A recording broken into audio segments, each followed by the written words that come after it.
Good morning second year commerce and arts. आज हम लोगों का एक कंज्यूमर इक्विलिब्रियम का थर्ड लेक्चर है, टोटल पार्ट 9 है। आज हम लोग law of diminishing marginal utility पर चर्चा करेंगे। लास्ट 2 लेक्चर में जो है इस चैप्टर के पहले में हम लोगों ने यूटिलिटी का बेसिक कॉन्सेप्ट देखा, बहुत सरल शब्दों में मैंने बताया, उम्मीद है कि समझ में आ भी गया होगा। और सेकंड चैप्टर जो थोड़ा सा टोटल यूटिलिटी और मार्जिनल यूटिलिटी का संदर्भ में था, हम वहीं से स्टार्ट करते हैं टोटल और मार्जिनल यूटिलिटी का। ये जो हमारा यूटिलिटी का है कॉन्सेप्ट, टोटल यूटिलिटी मार्जिनल, ये हमने बताया था, ये कार्डिनल यूटिलिटी के कार्डिनल जो हमारा कॉन्सेप्ट है यूटिलिटी एनालिसिस उसका है, जिसके प्रोपॉन्डर जो है फेमस इकोनॉमिक्स प्रोफेसर मार्शल थे। ठीक है, तो इसके अंतर्गत जो है हमने टोटल यूटिलिटी जो हमने ग्राफ बनाया था, अब वो डिटेल ग्राफ नहीं बना रहे हैं, जो हमने ग्राफ बनाया था ऐसे गया था, ठीक है, और जिसमें ये आपका एक ऐसे ये टोटल यूटिलिटी गया, और फिर दूसरा जो है आपका इस तरह से जाके ये इस तरह से गया मार्जिनल यूटिलिटी। तो यहाँ पर आप देखोगे, यहाँ टेक्निकल भाषा में तो हम वही बनाए थे, थोड़ा सा इसको हम सही कर देते हैं कि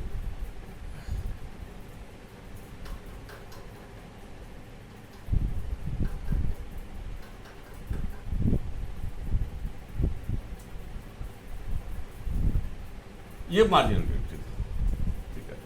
इसके अंतर्गत आपने देखा जो है when mu is positive, mu, this is the mu, when mu is positive,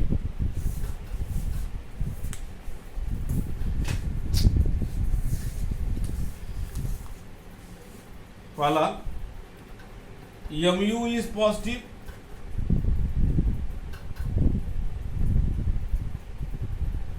तो TU total utility will be increasing। थोड़ा सा रिवाइज कर रहे हैं उसको थोड़ा डिटेल में। mu positive, total utility will be decreasing. Second case में mu zero, total utility maximum. When तीसरा, व्हेन mu इज नेगेटिव,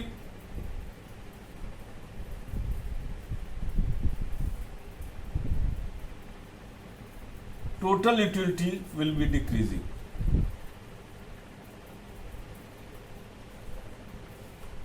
ठीक है ना।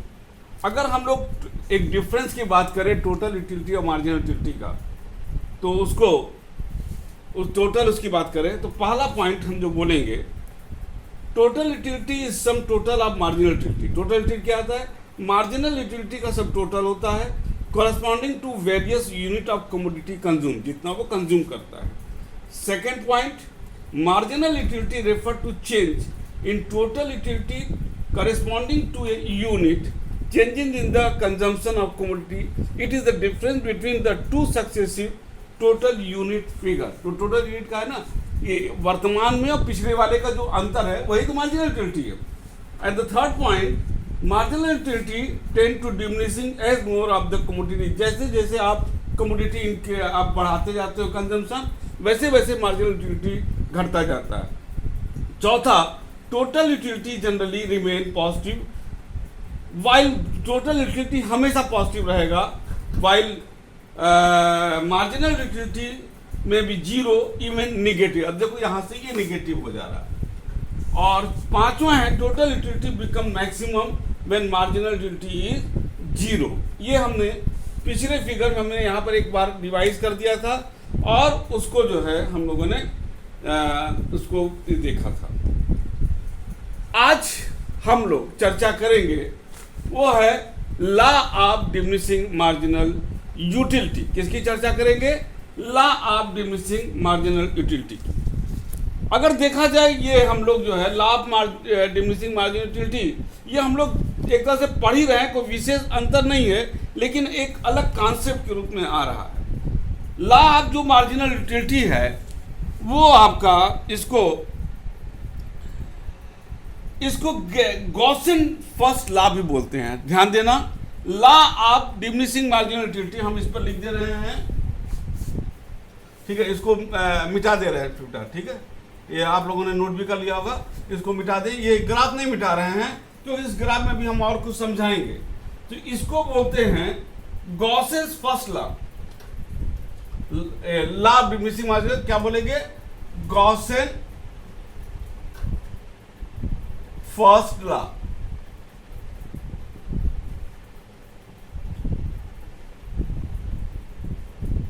गॉसेन फर्स्ट लॉ क्यों? क्योंकि जर्मन इकोनॉमिक जो थे Gossen has the first explain it, इन्होंने ही इसको किया था, जिसकी वजह से इसको गॉसेन फर्स्ट लॉ बोलते हैं। Since the law of diminishing marginal utility is derived by the satiable characteristic a particular one, it is called, इसको और दूसरे नाम से बुलाते हैं लॉ ऑफ सेटिलियर वांट्स, ठीक है ना। अब यहाँ पर जो लॉ ऑफ मार्जिनल यूटिलिटी और टोटल यूटिलिटी अगर देखा जाए तो हमारा एक यही पॉइंट बनता है जो हमने यहाँ पर ग्राफ बनाया है, लेकिन थोड़ा सा हम इसको और लेके चलेंगे। आपका एक टेबल इसको समझाने के लिए बनाएंगे और उसको आप ध्यान से देखिएगा।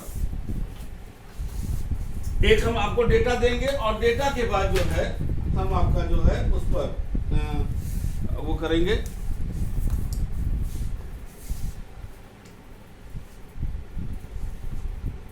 यहां पर बनाते हैं हम टेबल।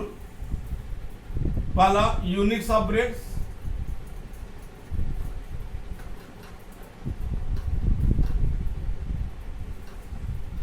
मार्जिनल यूटिलिटी और टोटल यूटिलिटी। 1 2 3 4 5 6, 1 2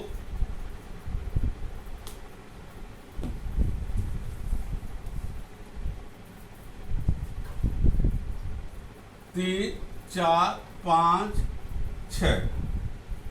तो मार्जिनल यूटिलिटी 10 8 5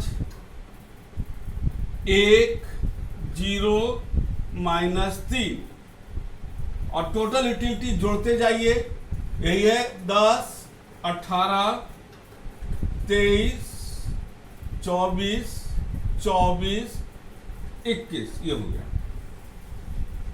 अब इसको अगर हम लोग प्लॉट करते हैं यहां पर, ठीक है ना, यूटिलिटी हो गया और ये ब्रेड्स हो जाएगा, ये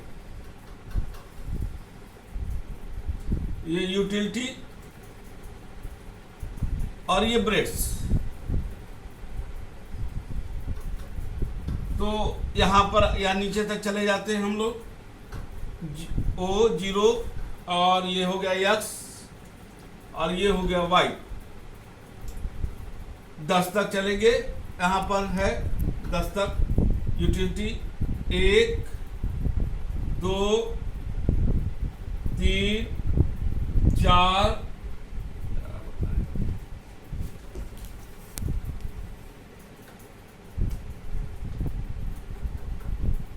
5 6 7 8 9 और ये 10, ठीक है। और अगर हम ब्रेड के रूप में ले, यहां पर 1 2 3 4 5 6, 1 2 3 4 5 6, ठीक है। तो अब हम लोग लें 10, मार्जिनल यूटिलिटी 10 है आपका, एक ब्रेड पर 1 और 10 यहां पर।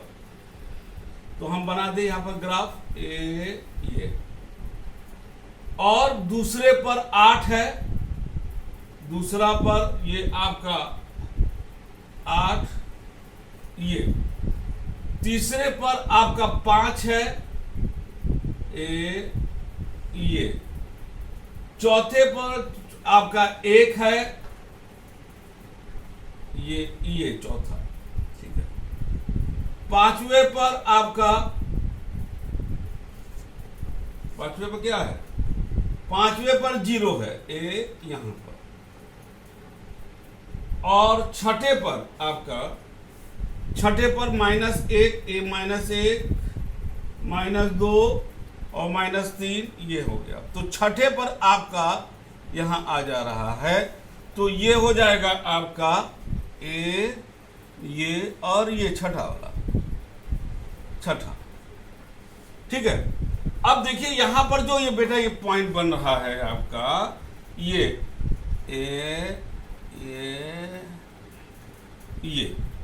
ये MU का पॉइंट बन रहा है। ठीक है, यहां से ये चला ये, और इसको यहां से हम जोड़ देते हैं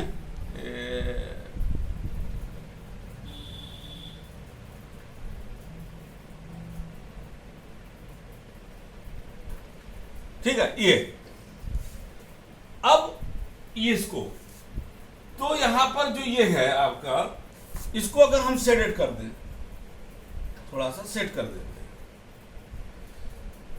अब ये जो ये वाला पॉइंट है it is the positive utility, और जो ये पॉइंट है it is the negative utility. अब अगर हम इसको थोड़ा सा यहां पर बात करें कि दिस इज द जो फोर्थ फिफ्थ है जहां पर हम जीरो पा रहे हैं, वो आपका मार्जिन ऑफ सेफ्टी बोलेंगे। क्या बोलेंगे?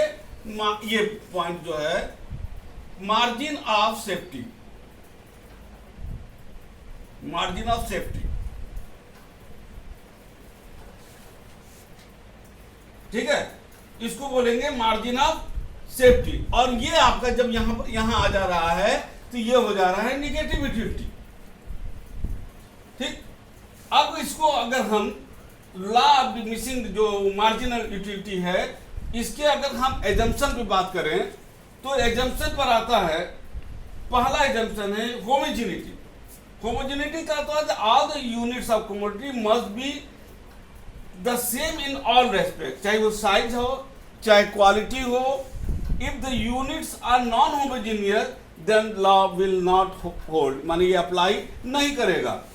सेकेंड एजम्पशन है कंटिन्यूटी। कंटिन्यूटी मतलब लगातार उपभोग करिए।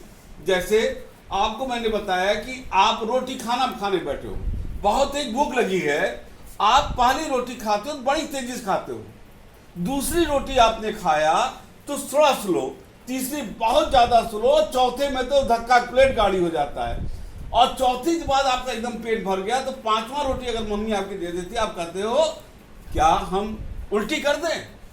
यानी कि पांचवें रोटी पर आप निगेटिव में आ जाते हो। आप देख लो यहां पर धीरे धीरे आपकी यूटिलिटी गिर रही है, लेकिन ये लगातार होना चाहिए। अगर आप एक रोटी सुबह खाए फिर दूसरी रोटी दोपहर खाए, आप कहोगे साहब कि मार्जिनल यूटिलिटी तो गिरे नहीं रही है, तो यहां पर ये गलत हो जाएगा, क्योंकि ये लॉ अप्लाई होता है जब तत्काल आप लगातार उस रोटी का उपयोग करेंगे। तो आप एक इंटरवल पर एक टाइम डिस्टेंस लेकर के उपयोग करोगे, in that case this law will not apply. The third point is appropriate size. हम यहां पर एक रोटी दो रोटी की बात कर रहे हैं, एक कवर दो कवर की बात नहीं कर रहे हैं कि आप एक कवर खाओ और दूसरे कवर में, तो एक कवर के बाद दूसरा कवर में आपकी यूटिलिटी बढ़ती है, लेकिन एक रोटी और दूसरे रोटी में आपका जो वो होता है क्या कहते हैं यूटिलिटी है वो गिरती है, लेकिन कवर में नहीं। तो आप साइज को भी ध्यान रखना कि एक रोटी दो रोटी, एक कवर दो कवर नहीं। चौथा होता है rationality. The consumer is to be the rational economic man whole behaviour is normal and emit maximisation of satisfaction. एक व्यक्ति, साधारण व्यक्ति, ये नहीं क्या पागल है और उसके बाद शराब पी लिया और कर रहा है तो उसको कहेंगे साहब इसका तो यूटिलिटी घट नहीं रहा है, अरे वो तो राक्षस की तरह खाना शुरू कर देगा। यहाँ पर रैशनल होना चाहिए और उसका एज इकोनॉमिक मैन उसका बिहेवियर नॉर्मल होना चाहिए। पांचवा है कॉन्स्टिट्यूएंसी। इसका है if the period of long the taste tendency. बहुत ज्यादा अगर आप पीरियड में बात करेंगे तो if the period of consumption is long the taste, tendencies, income, fashion of the consumer should remain unchanged. इसका ये चेंज नहीं होना चाहिए। और सेकेंड पॉइंट इसी में, there should be no change in the price of the article to be consumed and their substitute, उसके substitute और उस प्राइस में किसी भी प्रकार का चेंज नहीं होना चाहिए। अदर assumption में the mental level and attitude of the consumer must remain the same, वो मैंने रैशनैलिटी में बोला भी था। The second point is the commodity should not be should not be indivisible. In the case of the durable consumer good, it is not possible to calculate their utility because their use is spread over a. अब आप AC की बात करो, अरे भाई उसका consumption बहुत लंबे समय तक चलता है। यहाँ पर ऐसे सामान की हम बात करते हैं जो बहुत ज़्यादा समय वाला नहीं है। Third, during the period of consumption there should be no change in the quality of effect in the article. ठीक है, यहां पर क्लियर हो गया। थोड़ा सा 2 मिनट लेंगे। एक्सेप्शन कहां पर law of diminishing marginal utility लागू नहीं होगा। माइजर, कंजूस, बात ही छोड़ दीजिए उसका, ठीक है ना। वो ज्यादा पैसा कमाएगा और उसको जो है और सक्सेस से वो कुछ खर्चा होता नहीं। बट सेकेंड है ड्रंकेड, हमारे पास उसमें आपको पीने खाने वाला नशीला व्यक्ति। हॉबीज, यहाँ पर भी आपका ये लागू नहीं होता। म्यूजिक, पोएट्री, ये सब पर लागू नहीं होता। गुड बुक्स पर लागू नहीं होता। और consumption of the public goods, इस सब पर लागू नहीं होता है। ठीक है, तो हमारे ख्याल से आपको ये समझ में आ गया होगा कि law of diminishing marginal utility क्या होता है। ठीक है, इसमें आपको जो है थोड़ा सा हम बीएल गुप्ता की किताब से बताना चाहेंगे। इसमें ये जो मैंने पूरा केस बेटा बताया था, वो केस था आपका जब हम एक सिंगल यूनिट की हम बात करते हैं उस केस में। ठीक है, अब इसमें लेकिन जब हम 2 यूनिट की बात करते हैं, किसका, 2 यूनिट की, तो वहां पर आ जाता है लॉ ऑफ इक्वी मार्जिनल। लेकिन हम लॉ की इक्वी मार्जिनल यूटिलिटी बताएं उसके पहले हम लोगों को डिस्कस कर लेना चाहिए कि जो ये चैप्टर का मूल तत्व है, that is the consumer equilibrium, ये क्या होता है।